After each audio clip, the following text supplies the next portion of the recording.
What's going on, guys? It's Eric back with another video. Today we are here with the famous GTI. This thing's been sitting here for about 3 weeks, if not a little more. And I'm finally, I guess, gonna get around to replacing this damn water pump right now. Taking the coolant reservoir off. All these lines right here need to come off. Motor mount's gotta come off. Tensioner's gotta come off. And then that way we can get the timing cover off, get the pulleys off, the water pump, and then replace everything, obviously in reverse. And we still gotta do that coolant temp sensor down there under the thermostat housing that I had done right before I put this here. I parked this the same night because I was just fed up with it and it started spewing out of the other side of the water pump. But yeah, so let's see how far we get today. All right, guys, so far we've taken the coolant reservoir off.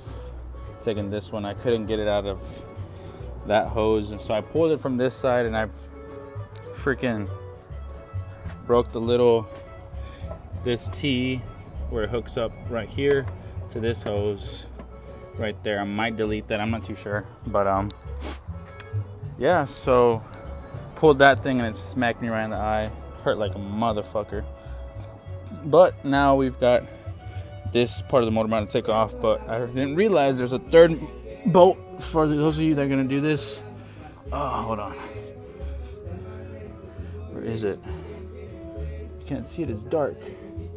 But it's right there beside the coolant, I mean the intercooler pipe. I don't know if you guys can see it. But it's right there. And once we get that off, I should be able to take this off and I'll have more room. Maybe take the tensioner off. And we're gonna take this timing cover off and see what else we need to take off. All right, guys, so far we've got the timing, we got all the bolts off the timing cover, but now in order to actually take it off, it's loose, but I've got to take this pulley off of here, which I'm sorry, it's super rusty, so I can't see the size. Maybe I'll sand it down later, but it's this one right here. It's sure it's like an M10, equivalent to an M10. So we're gonna take all these bolts off, and then hopefully take this off. Yeah, I need to take that off, and then it'll come off, and then we're able to take off the timing cover and get started on the water pump.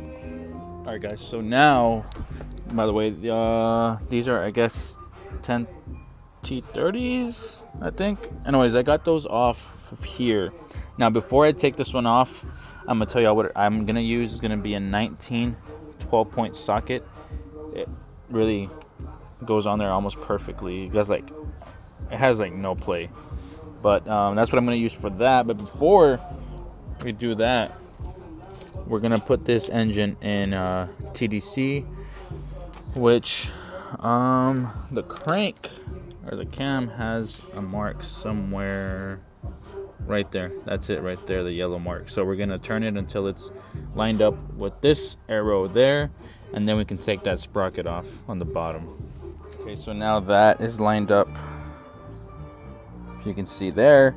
Now I'm gonna go ahead and take off that 19 millimeter, take the pulley off, and continue. All right, big mistake, guys. Do not take that 19 millimeter off. It should slide right off the pulley. Now we have access to the other two bolts on the timing cover. I'm gonna get those off, pull the timing cover completely off, and continue. All right, guys, so we got the timing cover off, and man, it is nasty in here. So I'm gonna get most of whatever I can out of there. And yeah, for sure, the water pump was the issue. So, all right, we will continue with this, and I'll get back with y'all. Since I've got pretty far right now, I want to get the kit. I did get the most expensive kit from work. Got the belt, of course, and it's got the metal propeller instead of the plastic. The guides, other one right here. Oh, come on. Right there, and then the tensioner itself.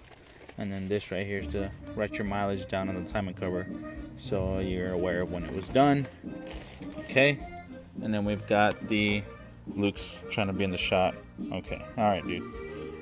We've got the coolant temp sensor and 2 gallons of coolant. I bought this. Probably don't need it, but it's there if I need it. So now we will start taking apart.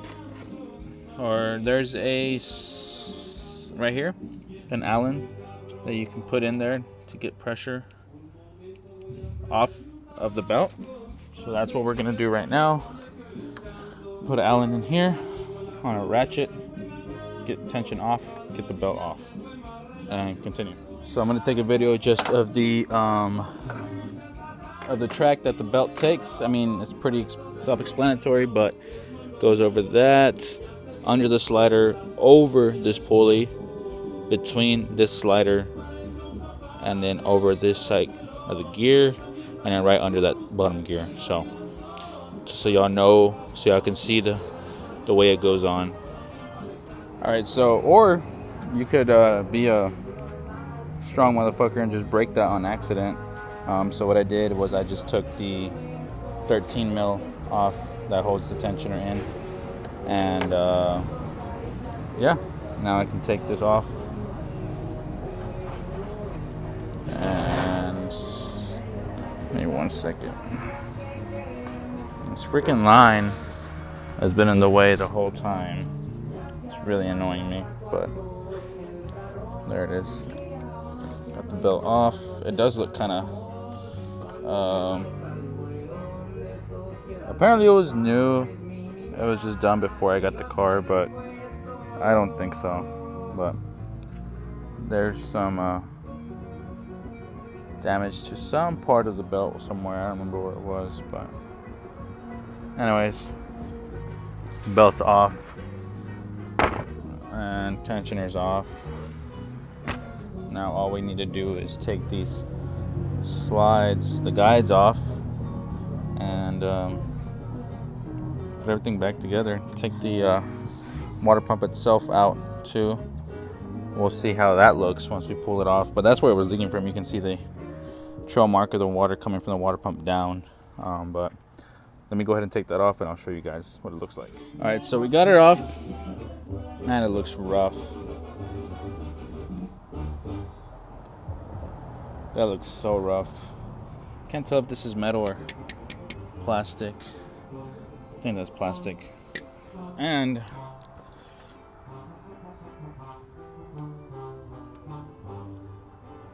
hold on, let me show you guys a little better. Water just gushed out. I'm gonna try to get whatever I can from out of there. That doesn't look too good. I'm gonna clean this up, get the sliders off, that one and this one, and then put the new one on. Look at that gasket. Is that even, they just put silicone? Jesus, man. All right, well, let me clean this up and then get back with you guys. All right, guys, so I think we've got everything on there correctly. Got the belt, the tensioner, the guides, the water pump in there. I'm gonna start putting back the timing cover. I do want to address some stuff while I'm here and I have the car apart. I need to replace these AC lines because one of them got chewed up by the Serpentine belt. That one right there, I don't know if you guys can see it right there. Yeah, the front of it. And then, like I said, that sensor right there on the top on the recharge line, it cracked whenever I had the radiator support leaning forward. So I'm gonna have to replace that as well. But I mean, all in all, this went pretty smooth for a day. I did break that little check valve. I'm probably gonna order the whole thing from ECS because the lines that go to it actually are giving me a vacuum leak either way. See this one and this one, they're all taped up, so I'll just get those from ECS. And then I pulled the plugs out and they are nasty. I think 2 of them are fouled out. These 2, yeah. But so yeah, I'll probably just get those warrantied out. Pull these AC lines off. replace them if I can find them. I'm going to, I need to do the thermostat, the coolant temp sensor. And I think that's pretty much it. And then we're gonna keep going with the body and everything. So I think I might finish off the video here. It was just kind of a short video just to put out here because I don't want to slow down on content anymore. It's just I've been going through a lot lately. So, but that's not anybody's concern. I know you guys are here for the videos. So yeah, this I guess concludes the water pump replacement, because I'm just gonna put the timing cover back on and that's it, and the timing belt, the serpentine belt. But I'm not gonna start it up until the next video because we have other stuff to replace either way. So till next time, I'll see you guys later. Thank you guys for watching.